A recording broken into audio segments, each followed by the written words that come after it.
variable manufacturing cost. Ibig sabihin, dito, sinusolve sa absorption costing ang gross profit ng isang company.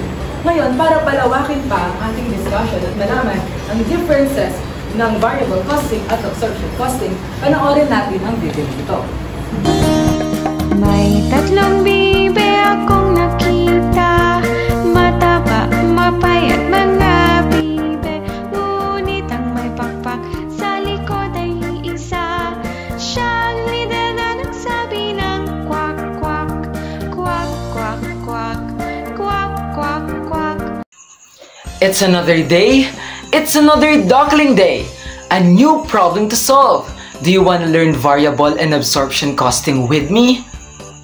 I can really feel the enthusiasm. But first, let us do the magic. Now, let's quack it out. Absorption costing and variable costing are accounting methods used to determine the cost of goods sold and cost of inventory, but they differ on how they treat the fixed manufacturing overhead costs.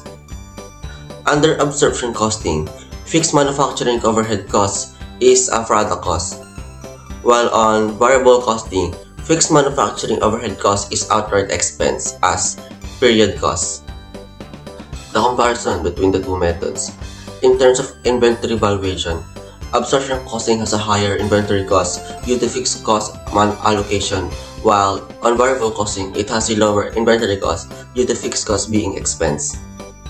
In terms of profit, absorption costing has a higher profit when production exceeds sales. In terms of complexity, absorption costing is more complex because there is a fixed cost to allocate. In terms of income statement format, absorption costing uses the traditional gross profit format, while on variable costing, it uses the contribution margin format. In terms of compliance, absorption costing follows the rule of GAAP and IFRS and is used for external reporting, while on a variable costing, it does not comply with GAAP and IFRS and is often used only for internal decision making. But how can we turn these concepts into reality? Dr. Quack Quack, tulungan niyo kami! So hi, I'm Dr. Sophia, and for today, we will be talking about or differentiate the three different approaches when it comes to absorption and variable costing. So magsisimula tayo dun sa units manufactured is less than units sold. Ibig sabihin, mas marami yung nabenta natin kesa dun sa na-manufacture natin. So let's start with our problem number 1. Quack, quack! Mr. Mickey, the owner of Clubhouse Company, a manufacturing company, produces a single product, and the data concerning the operations during October 2024 are as follows. So we have our selling price per unit, which is 105 pesos, and our units, which is in beginning inventory, 5,000 units, units produced, 25,000, units sold, 30,000, and ang ending inventory natin is 0. Kasi nga, ang focus natin is mas marami yung nabenta kesa dun sa na-manufacture. Ang ibig sabihin dun sa mas marami yung nabenta kasi natin is 30,000. Pero mas marami siya kesa dun sa na-manufacture, ibig sabihin yung na-manufacture for this period, which is the 25,000. So here are our variable costs per unit. For direct materials, we have 20 pesos, direct labor, 25 pesos, variable manufacturing overhead, 14 pesos, variable selling and administrative expenses, 8 pesos. You will actually see those different amounts in your own, di ba yung mga sarili nyong copies, since, and I really hope na check na sila isa. Tapos, we have our fixed costs, which is fixed manufacturing overhead, 250,000, and fixed selling and administrative expenses, which is 100,000 pesos. So now, makikita niyo dito sa PPT natin, kahit dyan sa mga copies nyo, yung illustration natin for this one, na makikita niyo yung beginning inventory manufacturing cost, pati yung current period manufacturing cost, as well as the selling and administrative expenses. Now, you will wonder, Dr. Quack Quack, Dr. Sophia, bakit po walang selling and administrative expenses for the beginning inventory? Well, wala na siya dito kasi na-expense na siya from the other period. So, ang pinofocus lang natin ngayon is yung na-produce for this specific period. Okay? So now, next. So ngayon, magpo-focus naman tayo dun sa isa-solve natin siya ito. So we actually created our own template, or parang ganito yung template pag nagsisolve kayo ng absorption costing. So, dito makikita natin yung mga iba't ibang kailangan kapag nagsisolve tayo ng net operating income for absorption costing. So magsisimula muna tayo doon sa ating sales. So paano nga ba natin i-compute yung sales? So kanina, yung nabenta natin, di ba yung nabenta doon natin is 30,000. Tapos yung unit selling price or yung selling price per unit natin is 105. So ngayon, kapag i-multiply natin yun, which is 30,000 multiply 105, ang makukuha natin ay 3 million. Ano mataas to ba? When? Ayan. Then, mag-move tayo for our beginning. Since meron nga tayo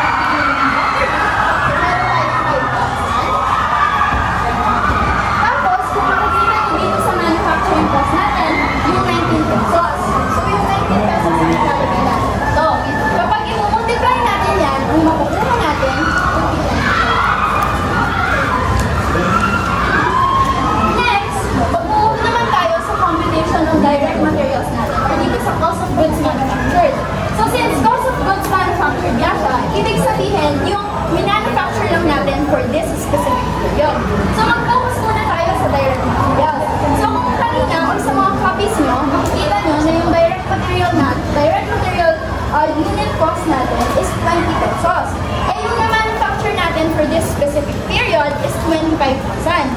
So, i-multiply nyo yun, 25,000, multiply 20 pesos, ang makukuha nyo is 500.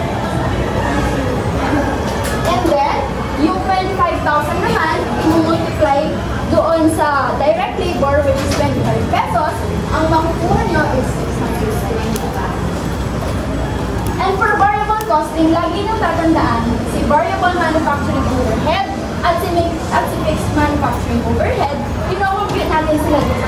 Sabihin, magkasama sila dito. Okay? So we have variable manufacturing overhead, which is 350,000. And our fixed manufacturing overhead, which is 250,000. At dahil wala nga tayong ending inventory, so ngayon, i-compute natin kung ano ba yung makukuha natin for this one. I would like to apologize kasi dun yata sa copy nyo, ito, medyo, like, nandito siya sa side na to. So, we're actually very sorry for the mali po. Pero actually, masusolve din naman siya ng ano talaga. Pero for your sake, let's imagine na ito na siya. Para sa copies nyo lang. Kasi parang ginawa ko mga 1 PM na sa mga ng Dr. Paco. So, ngayon, if we're actually going to compute for 95,000, 500,000, 625,000, 350,000, and 250,000, anong makukuha natin?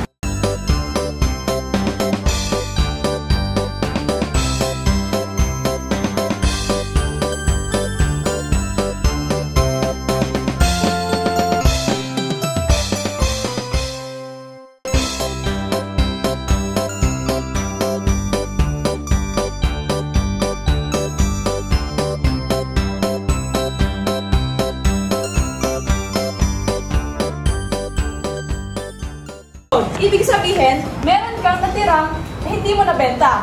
Or in short, meron kang ending inventory. So, proceed na tayo sa computation. So, using the same model na given, using your copies, you can use them as guide habang nagpa-compute tayo.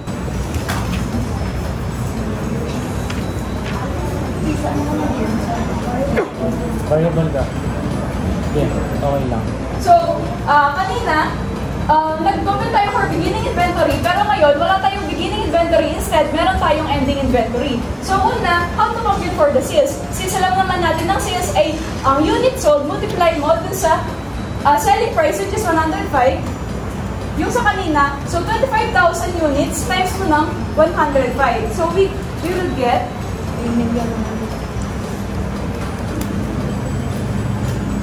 2,600,000. Ay, hindi. Yun yung file. We will get 2,100,000. Ay, Variable.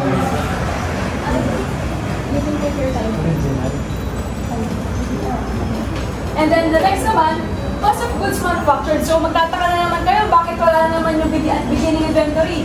Hindi kami naglagay na beginning inventory. Instead, merong ending inventory kasi yung manufacture na na-produce during the period or for the current period, mas marami dun sa units na nabenta. So, ang units na nabenta is 25,000 units. Makikita nyo doon. So, 25,000 yung na-produce, pero 20,000 lang ang nabenta. So, 25,000 times mo dun sa variable cost per direct materials, which is equal to 500,000.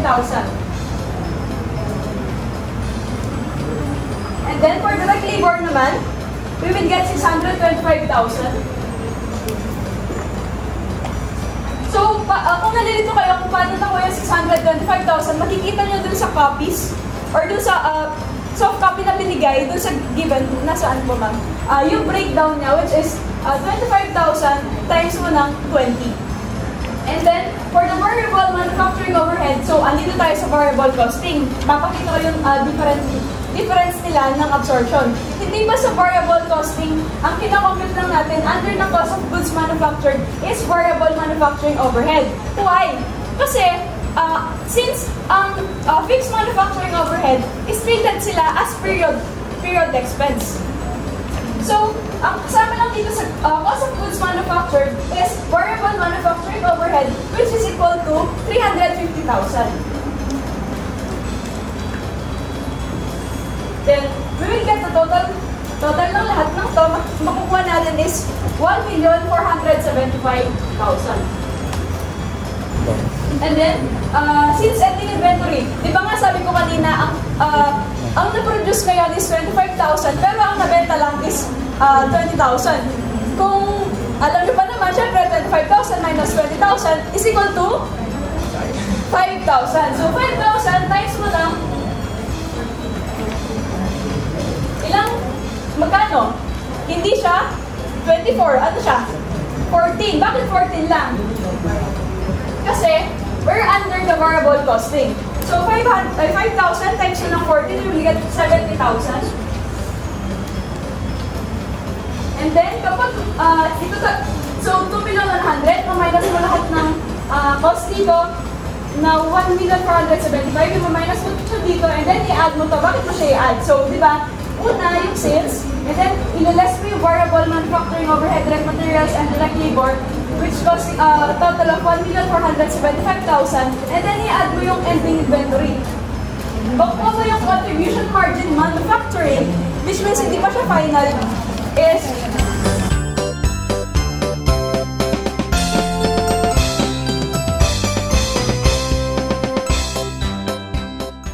kita nyo doon, which is 20,000 units times 8. Ngayon, bakit 20,000 units lang? Ang manufacture natin is 25,000. Kasi 20,000 units lang ang nabenta. So, 20,000 times 8, 160. And then, contribution margin final, yung kanina manufacturing, nung na-minus na yung variable OPEX, magiging contribution margin final, ang total is 535,000. Ngayon, ililess natin yung mga fixed manufacturing or fixed costs, which is fixed manufacturing overhead and fixed OPEX. Since hindi natin sila minus dito because of we are using the variable costing, ngayon, ililess naman natin sila dito sa mismong nila, after na lang contribution margin final, kasi they are treated niya as period cost. So, fixed manufacturing overhead is 250,000 and 100,000 for OPEX, which total ng 350,000. So, 535,000 minus mo yung 350,000, makuha mo is 185,000. Ngayon. Next. So, makikita natin ngayon yung difference. Ito yung sa absorption, ito yung sa variable. Ngayon, to check, para malaman natin kung tama yung makuha natin. Yes. Ito siya. Hindi ba yung net income absorption costing nakuha ni Sophia kanina is 285,000. Ang nakuha ko is yung fixed manufacturing overhead ending 100,000. Ang magiging parang shortcut lang to to check para ma-test natin if tama yung nakuha natin dun sa absorption and the variable. So, makuha natin nun yung 185,000 which is the same as this. So, ito yung magiging formula nyo para ma-check kung tama yung ginawa yung mga yung tama yung process nyo during the absorption and variable costing process. Kwak, kwak, kwak. Buhay pa ba kayo? Say kwak, kwak. So, let's move to problem 3, no? Guys, pakibasa na lang yung problem para makasave tayo ng time.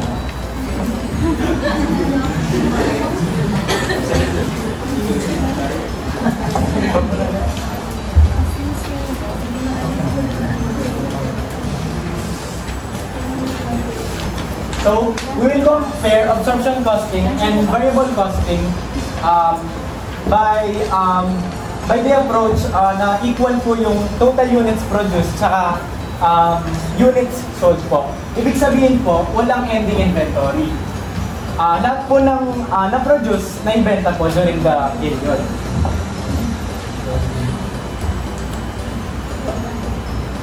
So, let's start po. Para po kunin yung sales, sabi po sa problem, 60 po yung selling price. So, multiply natin siya sa 40 since yun yung total na nabenta.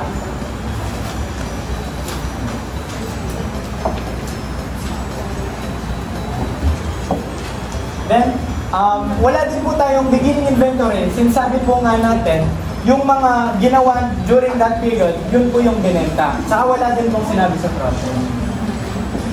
Now, let's compute po for the cost of goods sold. Direct materials per unit po is 15. Direct labor per unit is 17. Variable manufacturing overhead is equals to 5 per unit. And the fixed manufacturing overhead po is 200. So ito, multiply po natin siya sa total na nabenta. 40. Tapos po yung total ng cost of goods sold natin is 1,680. Next po, ipaglalas po natin yung sales tsaka cost of goods sold para makuha yung gross profit. Gross profit po is equals to 720 pesos. Then, lalas po natin yung mga selling and administrative expenses para makuha yung net operating income. Variable OPEX po is 5 per unit. Napupultiply po natin ng 40 para makuha yung cost. Fixed OPEX po is 150. Yung total selling administrative expense po is 350. Paglalas po natin, 370 po yung net operating income. So next po, variable costing. Take note po, ulit-ulit po, sa variable costing, hindi po sinasali yung fixed overhead. Sales po, same lang po. 60 times 40 is equals to 24. Then, kukunin din po natin yung cost of goods manufactured. Hindi po ulit kasali yung fixed overhead. Direct materials, 15 times 40. 17 times 40. Saka yung variable overhead, which is 5 times 40. Yung total po ng cost of goods manufactured is equals to 1,480 po. Then, paglalas po natin siya para makuha yung contribution margin. Yung total po ng contribution margin is 920 po. Tapos pala guys, yung ending inventory, 0 din siya. Since nga, sabi kanina, yung mga na-produce, yun din po yung na-sold. So, walang ending inventory. Tapos para po makuha yung contribution margin final, lelas po natin yung variable OPEX.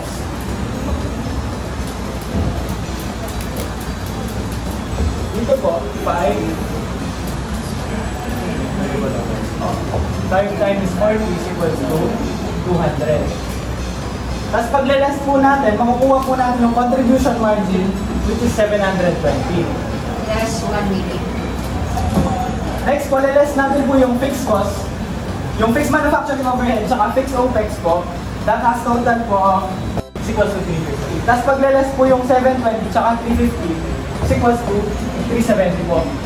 As you can see po, pag equal po yung total goods manufactured tsaka po yung total units sold, same lang po siya sa net operating income kahit gamitin mo pa po yung absorption costing tsaka variable costing. Yun lang.